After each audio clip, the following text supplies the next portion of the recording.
बिस्मिल्लाहिर्रहमानिर्रहीम, अस्सलाम वालेकुम। मैं असदुल्ला खान हूँ। गालिब का ये मशहूर शेर तो आपने बारहा सुना होगा कि थी खबर गर्म के गालिब के उड़ेंगे पुर्जे, देखने हम भी गए पर तमाशा ना हुआ। लेकिन आतिफ नसीर एक नौजवान शायर हैं, उन्होंने इसी मजमून को एक बहुत ही डिफरेंट ढंग में पेश किया है और बहुत खूबसूरत शेर का है। उन्होंने कहा कि रोज़ होती थी मनादी के तमाशा होगा, रोज़ होती थी मनादी के तमाशा होगा, और तमाशा ये हुआ देखने वाले ना गए। आज लाहौर हाई कोर्ट में देखने वाले ही ना आए, कल सब आए थे। अता तारड़ भी आए थे, राना सनाउल्लाह भी आए थे, राना मशहूद भी थे और लोग भी थे।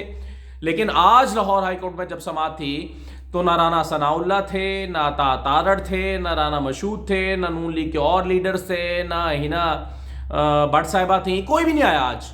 तो आज सिर्फ आए गवर्नर के वकील, और उन्होंने भी आते ही थोड़ी देर के बाद एक छोटा सा वक्फा हुआ, गवर्नर से मशवरा हुआ और वापस ले लिया, अपना नोटिफिकेशन वापस ले लिया। तो कैसे, यानी आप देखिए राना सनाउल्लाह साहब ने कल रात क्या कहा था। राना सनाउल्लाह साहब ने कल रात कहा कि उन्होंने ये नहीं कहा कि 186 पूरा नहीं है इनका, हालांकि मौजू ये होना चाहिए था कि 186 पूरा है या नहीं है। ये नहीं कहा राना सनाउल्लाह साहब ने। राना सनाउल्लाह ने कहा कि ये रात की तारीकी में जो कुछ कर रहे हैं ये गैर कानूनी है, इसलिए कि ये मैटर सब जुडिस है। अभी अदालत में चूंकि मामला है तो ये उससे पहले एतमाद का वोट नहीं ले सकते। राना सनाउल्लाह साहब ने ये कहा, हालांकि अदालत ने वाज़ेह तौर पे कहा था कि हम आपको एतमाद का वोट लेने से नहीं रोकते, आप चाहें तो एतमाद का वोट ले लें, लेकिन सिर्फ असम्बलियां नहीं तोड़ सकते। हमारा रात भी ये ख्याल था कि एतमाद का वोट लेंगे, वज़ीर आला, और असम्बलियां नहीं तोड़ेंगे क्योंकि मामला भी कोर्ट में है। तो कोर्ट में जाएंगे, कोर्ट से पहले इस मामले को ख़त्म कराएंगे और उसके बाद आके जो भी फैसला करना होगा करेंगे। लेकिन राना सनाउल्लाह ने इसकी इंटरप्रिटेशन दी कि चूंकि मैटर इज सब जुडिस, इसलिए ना ये असम्बलियां तोड़ सकते हैं ना ये एतमाद का वोट ले सकते हैं। हालांकि कई दिन से कहते हैं कि एतमाद का वोट लो, एतमाद का वोट लो, एतमाद का वोट लो, और जब लिया रात तो ये नहीं कहा राना सनाउल्लाह साहब ने कि इनके तो 186 पूरे ही नहीं है, झूठ बोल रहे हैं। क्यों नहीं कहा ये, क्यों नहीं कह सके ये, क्यों नहीं कह सकते ये? इसलिए कि जिन 4-5 लोगों का नाम अता तारड़ ने लिया था कि फलां भी नहीं है, फलां भी नहीं है, फलां भी नहीं है, वो बद्दुज़ई नहीं है, वो बसमा नहीं है, और ये नहीं है, और अमार यासिर नहीं, वो सारे कल असम्बली पहुंच गए। और अमार यासिर देर से पहुंचे, बाकी तो सब पहले पहुंचे हुए थे। तो इसलिए ये जिन लोगों के गायब होने का कह रहे थे वो तो मौजूद थे, तो अब ये कैसे कह सकते थे कि इनके नंबर्स पूरे नहीं है? अगरचे इन्होंने 6-7-8 बजे तक बड़ा शोर मचाया था 171 है, 171 है, 171, लेकिन वो 186 पूरे हो गए। अब आज अदालत में बड़ी दिलचस्प सूरत हाल रही, वो मैं आपके साथ थोड़ा सा शेयर कर लेता हूँ। देखें, आज बैरिस्टर अली जफर साहब ने लाहौर हाई कोर्ट में जाते कह दिया कि हमने एतमाद का वोट ले लिया है और हमने सियासी बहरान खत्म कर दिया है। जैसे जाबिद अजीज साहब ने पूछा कितने मेंबरान ने वोट दिया, अली जफर साहब ने कहा 186 अरकान ने एतमाद का इजहार किया है।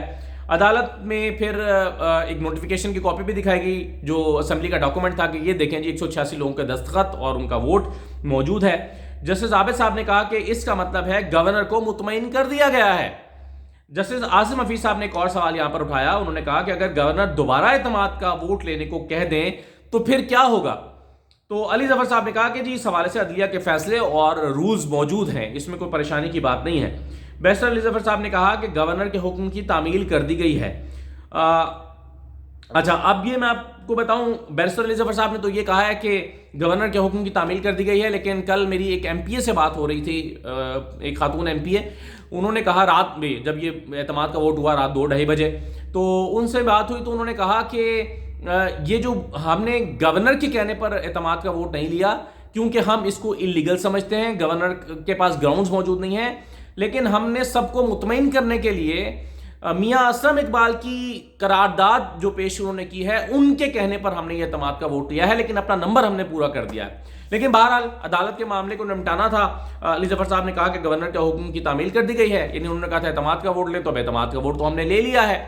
तो अब इसमें एक मामला फिर पेंडिंग था, वो ये था कि गवर्नर ने तो कहा था कि कल 4 बजे लें, वो तो नहीं हुआ, तो और डी नोटिफाई भी कर दिया गया है। तो फिर ये मामला क्या गया कि हाँ जी अब बताएं आप गवर्नर साहब, आप बताएं क्या कहते हैं, आपकी तसल्ली हुई है? क्योंकि आपका मुतमईन होना जरूरी है, गवर्नर का सेटिस्फाइड होना जरूरी है कि वज़ीर आला को एतमाद का वोट हासिल है या नहीं है। तो आप सेटिस्फाइड हैं या नहीं हैं? तो उनके जो वकील थे खालिद साग साहब गवर्नर के, उन्होंने कहा कि जी मुझे वक्त दें, मैं उनसे ज़रा मुशावरत कर लूँ। फिर उन्होंने वक्त मांगा, आधे घंटे का वक्त दिया गया, फिर आधे घंटे में राब्ता ना हुआ, फिर वक्त मांगा गया। उन्होंने कहा जी मेरा गवर्नर से राब्ता नहीं हो पा रहा, ये ज़रूरी है उनसे मैं मुशावरत करूं। फिर दोबारा समात वक्फा आया, और वक्फे के बाद जब समात हुई तो उन्होंने कहा कि जी मेरा गवर्नर से राब्ता हो गया है, गवर्नर मुतमईन है कि वज़ीर आला ने एतमाद का वोट ले लिया है। ये सबसे बड़ी खबर है, गवर्नर मुतमईन हो गए हैं कि वज़ीर आला को अपनी ईवान का एतमाद हासिल है। अब जब गवर्नर मुतमईन हो गए तो उन्होंने अपना जो डी नोटिफाई करने वाला नोटिफिकेशन था वो वापस ले लिया।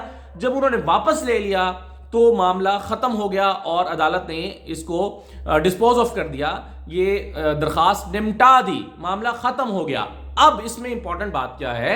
इंपॉर्टेंट बात यह है कि जब अदालत में गवर्नर ने यह कह दिया कि मैं मुतमईन हूं और मैंने जो एतमाद का वोट लेने के लिए कहा था, अगरचे वो टाइम पे नहीं हुआ, लेकिन मैं मुतमईन हूं कि उनके पास नंबर्स पूरे हैं। अब ना राना सनाउल्लाह के पास गुंजाइश रही है इसमें मीन मेख निकालने की, ना अता तारड़ के पास रही है, ना किसी और के पास रही है। और ये जो रात थोड़ा सा एक छोटी सी एक चुटकुली छोड़ी गई कि जी जाली गिनती नामंजूर, कहा गया जी गिनती जाली है, तो ये मामला भी आगे नहीं चल सका। उसकी वजह यह है कि इसको जाली साबित नहीं किया जा सकता क्योंकि लोग पूरे थे, गिने जा सकते थे, उनके दस्तखत मौजूद हैं, जालसाजी हो नहीं सकती थी, वो सारा कुछ है।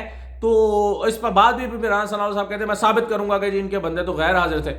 तो आप कैसे साबित करेंगे भाई? आपके वहां पे आप बताएं ना, इतना मीडिया और नून लीग का को सपोर्ट करने वाला मीडिया मौजूद है, वो बताए ना कौन गैर हाजिर था। नाम आ जाने चाहिए थे अब तक तो शोर मच जाना चाहिए था कि फलां नहीं आया, फलां नहीं आया, फलां गैर हाजिर था, ये जी 15 बंदे नहीं थे, या 10 बंदे नहीं थे, या ये 4 बंदे नहीं थे, या एक बंदा कम से कम बता दिया जाता कि ये एक बंदा नहीं था। तो ऐसा नहीं हुआ। अगर होता कोई ऐसा बंदा जो नहीं था इजलास में, क्योंकि नून लीग ने तो वॉकआउट किया था, मीडिया ने तो वॉकआउट नहीं किया था, मीडिया तो वहां पर मौजूद था, तो ये तो मामला तोड़ गया है दम। गवर्नर साहब ने डाल दिए हथियार, और गवर्नर साहब ने जब हथियार डाल दिए तो कोई और एतराज कैसे करने वाला है? मुतमईन गवर्नर का होना जरूरी था। गवर्नर सेटिस्फाई हो गए हैं कि जी ऐवान का एतमाद बहाल रहा है। अब क्या रौला पड़ गया है? अब रौला ये पड़ गया है कि जी जो नवाज शरीफ साहब हैं उन्होंने बुला लिया है, उन्होंने इसका ले लिया है नोटिस, और उन्होंने इस पर रिपोर्ट तलब कर ली है कि क्या हुआ है। तो आपको याद होगा जब हमजा शहबाज का नंबर पूरा नहीं हुआ था और उन्होंने वो इलेक्शन हार गए थे, रिपोर्ट तलब कर ली गई थी। कभी हमजा को तलब कर लिया जाता है, कभी रिपोर्ट तलब कर ली जाती है। क्या है जी, पेश हो, बताएं आकर कि क्या हुआ है।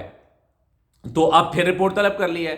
अब इस सारे मामले में मतलब जो होप्स थी, उम्मीदें थी, वो दम तोड़ गई हैं नवाज शरीफ साहब की। पता नहीं अब उनकी वापसी का मामला भी कहीं खटाई में ना पड़ जाए। एक पहले इतनी अफरा तफरी एक पार्टी के अंदर मची हुई है कि जी शहबाज शरीफ को लगा दिया वज़ीर आज़म, फिर बेटे को लगा दिया वज़ीर आला, फिर बेटी को लगा दिया चीफ ऑर्गेनाइज़र। तो पार्टी में एक बड़ी बेचैनी ऑलरेडी है। तो ऐसे में एक रिपोर्ट तलब की है नवाज शरीफ साहब ने ये जानने के लिए कि ये क्या हुआ है। अब पता नहीं रिपोर्ट किस बात पे तलब किया। भाई उन्होंने एतमाद का वोट लेना था, आपने अपनी कारकर्दगी जो है वो थोड़ी दिखानी थी। आपका क्या रोल था इसमें? उन्होंने 186 पूरा करना था, कर दिया। वो सही कहा सलमा ने रात और सानिया आशिक ने कि भाई उन्होंने 186 पूरे किए तो करना ही थे, उनको करने चाहिए थे। हमारी पार्टी हमारी मर्जी। लेकिन कहने का मतलब यह है कि नवाज शरीफ साहब ने किस बात की रिपोर्ट तलब की है? रिपोर्ट तो तब तलब करते जब उनकी अपनी पार्टी की कोई कारकर्दगी का हिसाब होता। ये तो उन्होंने अपने नंबर पूरे करने थे। या तो इनको जिम्मेदारी दी होती कि हाँ भाई ये इनके 5 बंदे जरा गायब करो। 5 बंदे नहीं गायब हुए, रिपोर्ट तलब कर ली। भाई मैंने कहा था 5 बंदे गायब करो, 5 बंदे गायब क्यों नहीं हुए, रिपोर्ट दो। मतलब मुझे समझ नहीं आ रही कि नवाज शरीफ साहब ने किस बात की रिपोर्ट तलब की है कि उनको 186 क्यों मिल गए हैं। वो तो उन्होंने करने थे पूरे 186 और उन्होंने कर दिए। तो आपका तो इसमें कोई किरदार नहीं है। या आपका अगर आपने पूरे करने होते, पूरे ना होते, फिर तो आप रिपोर्ट तलब करते हैं। तो ये रिपोर्ट मेरी समझ में नहीं आएगी क्या है। अब जो अगली बात है और इसके बाद का जो मंजरनामा है वो ये है कि आप पीछे क्या फैसला करती है। वज़ीर आला बहाल, कैबिनेट बहाल और पूरे इख्तियारात बहाल। अब देखना यह है कि फैसला क्या होता है। असम्बलियां टूटती हैं या नहीं टूटती। पाकिस्तान तहरीक इंसाफ कन्विंस्ड है इस बात पे, इमरान खान कन्विंस्ड है इस बात पे कि असम्बलियां टूटेंगी।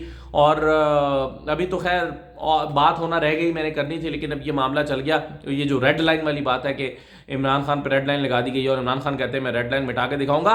मैं आपको एक आध वीडियो में या एक आध दिन में या शाम में मैं आपको बताऊंगा पाकिस्तान में किस किस पर इस्टेब्लिशमेंट ने रेड लाइन लगाई और फिर वो रेड लाइन मिटानी पड़ी, अपनी लगाई हुई रेड लाइन कुछ अरसे में मिटानी पड़ी इस्टेब्लिशमेंट को। कहां कहां कब कब ऐसा हुआ है और किस पर मुस्तकिल रेड लाइन लगाई गई है, एक अल्ताफ हुसैन को छोड़ के। अल्ताफ हुसैन पे जो रेड लाइन लगी वो अभी तक लगी है, लेकिन इसके अलावा जितने लोगों पर रेड लाइन लगी वो कुछ अरसे में मिटा दी गई है। मैं आपको हवाले देकर बताऊंगा, तो इस पर बात खैर अलग से करेंगे।